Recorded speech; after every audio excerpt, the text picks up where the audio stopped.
July 23rd, 2014.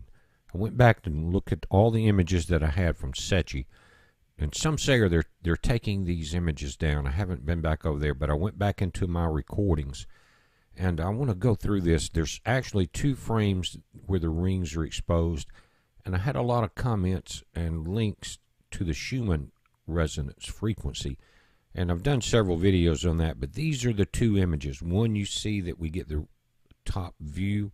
In the bottom image, we only get the bottom view. So what I did was splice them together and try to match them as close as I can right here. That's both images combined. You can see where right there where I cut and pasted.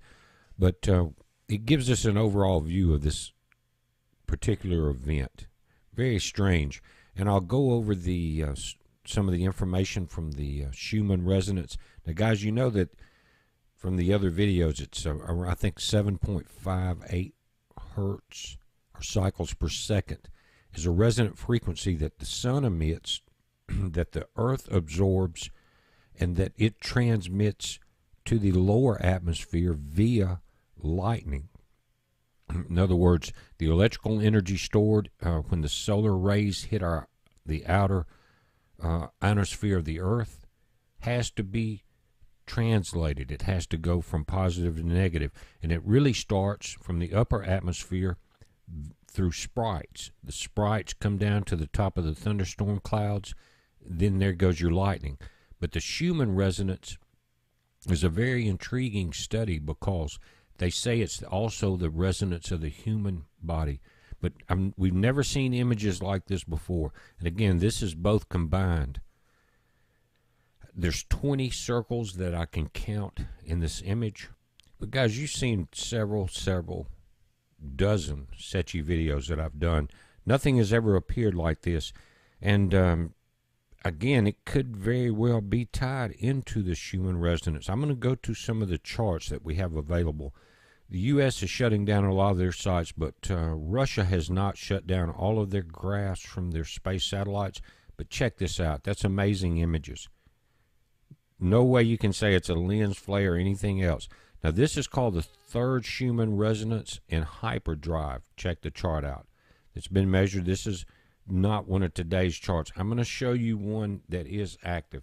Again, these are one of the ways they measure them. But there's a site in Russia, and I'll link it at the bottom of the video, to where you can look at the day-to-day Schumann resonant frequencies, and this is it. Now, when you get there, you'll have to hit the transcribe button. You notice it'll pop up in Russian.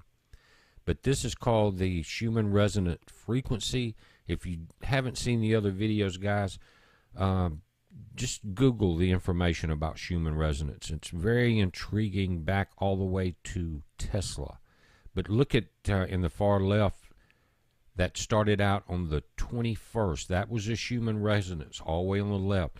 Now let's go into the 21st, the 22nd, 23rd, the days that we've started seeing the different anomalies on the sun. Check this out. Tremendous increase in the Schumann resonance. Now, what does that imply, guys? What are we seeing? And what I think happened, and I went back and I've never seen any SCHUMMAN images that match those rings, is that even SCHUMMAN was surprised, which is U.S. Naval. It's a lot to do with this, the SCHUMMAN satellites. They were surprised by those rings. And what may have happened is because of the weakened filters or whatever, we were actually shown things that exist all the time. But maybe they're stronger now. And if you look at the amplitude of the Schumann resonance, starting back on the 22nd, going up into the 23rd, you can definitely see an increase. And guys, this goes real deep if you studied it, the human frequency. Think about that.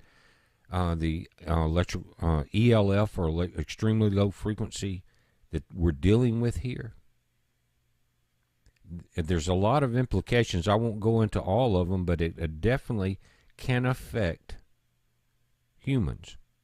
That's I know it sounds strange, but let's look at it. Once the waves hit the earth coming from the sun, you'll kind of see what we're talking about. You're looking at a sound chamber, and that sound chamber can vary depending on compression from coronal mass ejections or day and night activity. Now, we do know, and you've probably heard us talk about this, guys, is that there's a lot of electrical interference now in these natural waves. Let this play through. But what we're dealing with is a transfer of energy from the sun to the atmosphere of the earth down through these thunderstorm tops. You see that? These are visible images by the human eye from New Mexico. I'll link this to Space Weather. Check that out. They're called sprites. Again, the same energy that's picked up that causes the aurora borealis, the northern lights, and it's transferring it to Earth. In this diagram, you can see it says Earth geomagnetic parameters plus the ions in the ionosphere, intensity and frequency of the Schumann resonance. That's what's controlling it, the sun. And guys, you know that on all the planets that are past Earth, they're picking up lightning strikes from the same Schumann resonance. It's amazing. I will link to that also. But this is a heads up, guys. Be safe.